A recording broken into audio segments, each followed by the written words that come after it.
യാക്കോബായ സഭ മാർ ക്ലിമിസിനെതിരെയുള്ള നടപടി പ്രഖ്യാപിച്ചിരിക്കുന്നത്.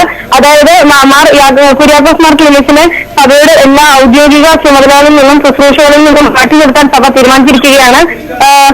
ഇനിയൊരു ഇപ്പോൾ അദ്ദേഹത്തിന്റെ സഭയുടെ കീഴിലുള്ള ഒരു റിക്രിയേഷൻ സെന്ററിൽ ചികിത്സയിലാണ് സഭ അറിയിച്ചിരിക്കുന്നത്. അദ്ദേഹത്തിന്റെ കുറ്റം സമ്മതിച്ചിരിക്കുകയാണെന്നും എന്നാലും ഈ അദ്ദേഹത്തിന്റെ ആരോപണത്തെ കുറിച്ച് ഗൗരവമായി തന്നെ സഭ അന്വേഷിക്കുമെന്നും യാക്കോബായ സഭ അറിയിച്ചു.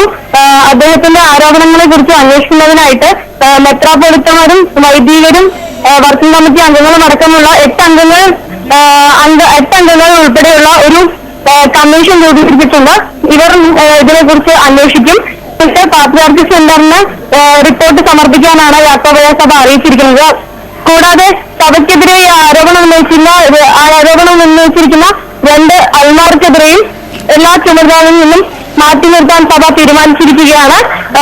ഇവരെയും ഇനിയൊരു അറിയിപ്പുണ്ടാകുന്നത് വരെ സഭയുടെ എല്ലാ ഔദ്യോഗിക കാര്യങ്ങളിൽ നിന്നും മാറ്റി നിർത്തിയിരിക്കുകയാണ്. നമ്മൾ കരുതിയിരുന്നത് പോലെ തന്നെ കുര്യാക്കോസ് മാർ ക്ലിമിസിനെതിരെ ഒരു നടപടി ഉണ്ടായിട്ടില്ല.